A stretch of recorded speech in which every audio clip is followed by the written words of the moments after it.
Good morning. Today I want to talk about airport standby.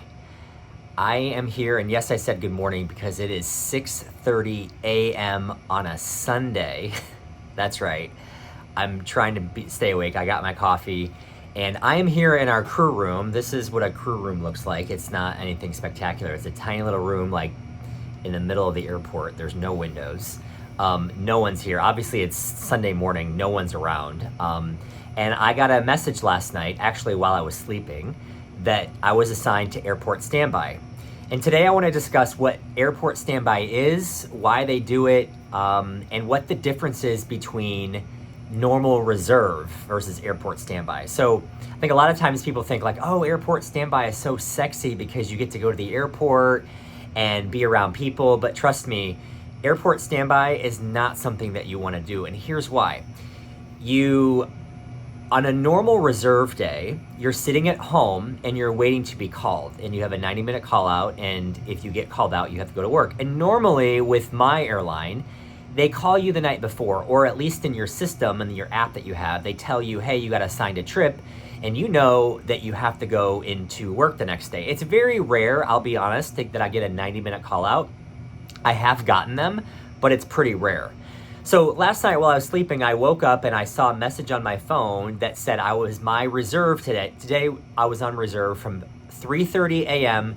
to 4:30 p.m., which means anytime within that window, I could have gotten called in to go actually work a shift.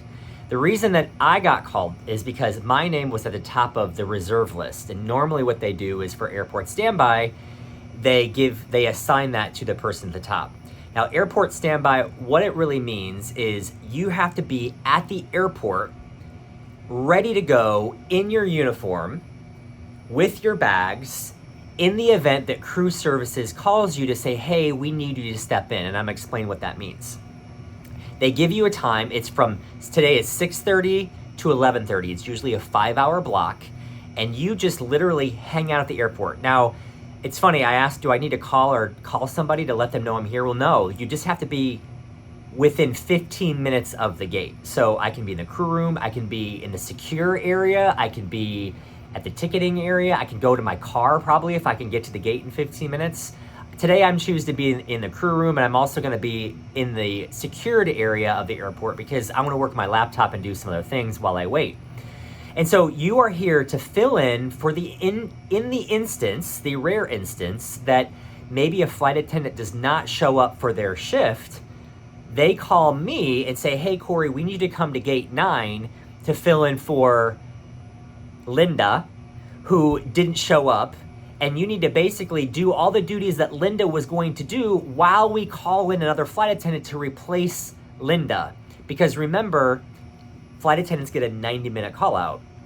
So what happens is if their show time, that say is 6:30 a.m., the flight's gonna leave at 7:30 a.m. Well, if that flight attendant the new flight attendant is gonna get a call probably around 6:45, because by the time they realize the flight attendant didn't show up for the 6:30 check-in, they have to find who the next flight attendant is, call them at 6:45, and that flight attendant gets a 90-minute call out to get to the gate, which means if it's 6:45, that's 7:45, that's 8:15. Well, remember, the flight was supposed to leave at 7:30.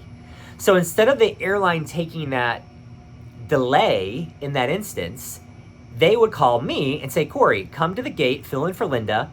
When that new flight attendant gets there, all the passengers will have been on board, everything will be ready to go, and all the flight attendant needs to do is get on board, and I get off the aircraft, and that new flight attendant flies with all those passengers. I'm literally just here to fill in the instance that a flight attendant does not show up for their job. Maybe there's other things they need me to do, maybe helping the gate agents or something with anything they need that they're having issues with, but usually it's to basically get on board an aircraft and help passengers board while the new flight attendant is driving in to make sure that the airline, that flight can leave kind of on time. And usually that works. Instead of being delayed 30 minutes or an hour, maybe they leave like 10 minutes late. So that's what airport standby is. It's not super glamorous because normal standby is when I would be at home hanging out at my house, doing things at my house. And if they call me, I have to get called in. Where if I'm on airport standby, I actually have to be here. And the other thing is, I'm not getting paid anymore to be at the airport for airport standby or my on-call reserve at home. I'm getting paid the same exact amount. In fact, I'm just getting paid the 3.5 hours that I'm on reserve, which is what I get paid out, 3.5 hours on a 13-hour standby period. I get paid 3.5 hours. I don't get paid 13 hours. But remember, in the airline industry, you're guaranteed a minimum amount of hours for the entire month. So while I'm only getting 3.5 on the day, I'm guaranteed 75 for the month, which means, it kind of doesn't matter as long as you just fulfill your duties. And so airport standby is the same thing.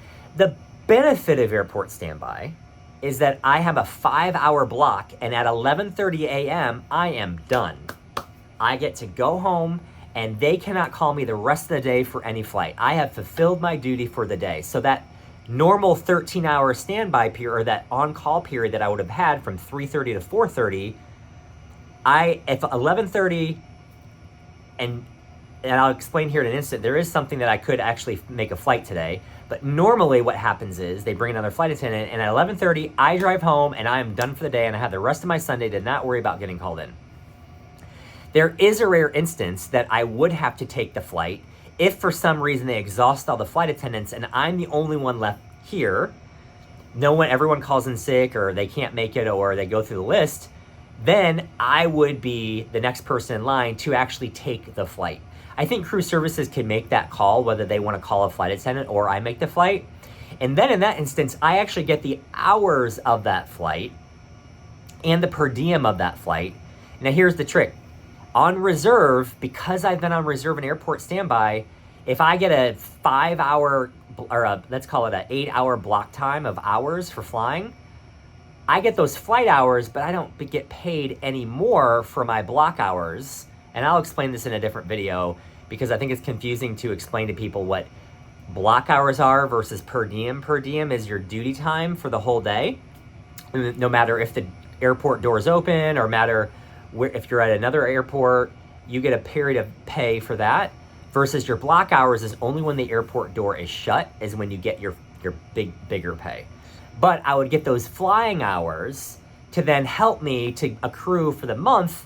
That helps me with my reserve list, because the person with the most flying hours for the whole month is at the bottom of the reserve list, which is another issue I have with airport standby. Is while I'm here at the airport, I'm not getting any flying hours, which means I remain at the top of this reserve list for tomorrow as well, because I got 0 flying hours today. So I'm on reserve tomorrow, and they may say, you know what, Cory, we need an airport standby again.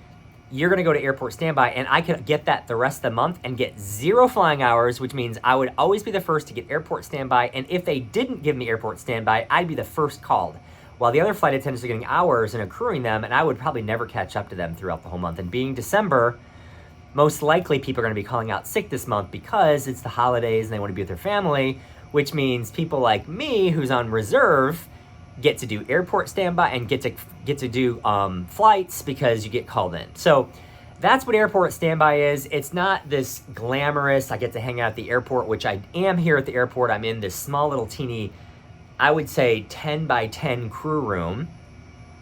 It's fluorescent lighting. I'm gonna get out of here after I make this video, but I wanted to explain what airport standby was. It means that I just have to be here in the event they need me to fill in if a flight attendant doesn't show up, to make sure the flight isn't late. And I'm getting paid the normal amount that I would normally get. I'm not getting paid any special rate for being here. I had to drive 50 minutes from St. Petersburg to Sarasota to be here, so I did have to pay for fuel and for the toll, but I'm not getting any flying hours for it. So I'm basically getting the same amount as I would have gotten paid if I would have been sitting at home, but I wouldn't have had to drive and pay the toll sitting at home. Anyway, it's all right. It's part of the gig. If you're a new flight attendant, most likely you'll get airport standby. Some airlines, I think you do airport standby more frequently. This is the first time I've done it. I've been here for 7 months, and we've never had to do it. The reason that I think they're starting to do it more is because A month ago, some of the flights were a little bit delayed, and they realized that they didn't have an airport standby, and the flight attendant driving in was late, which delayed the flight. So now they're starting to do an airport standby on days that there's a lot of flights. That way they can make sure that those flights aren't delayed. Anyway, wanted to give you an update. That's what I do. I'm a new flight attendant. Well, I'm in month 7. I finally passed my probation period for the union, so now I'm official with the union. I can vote, and it's been good. I fly about 5 to 6 times a month, and I get paid full time at the very 1-year rate, which I'll go over in another video so you guys are clear. But anyway, that's all I got. Thanks for following along on my YouTube channel. Feel free to subscribe. But I'm going to post videos as I go through this amazing journey of being a brand new flight attendant coming from the corporate world. I'm learning a lot. I'm having a blast. I'm still operating my other businesses as I do this. But today it's Sunday. I was out for a birthday party last night. The good thing is I don't drink anymore, alcohol anymore. So I went to bed at midnight, but I had to be up at 4 a.m. to be here at the airport, here at 6:30 a.m. to be here on airport standby. Thanks for following along. We'll talk to you real soon.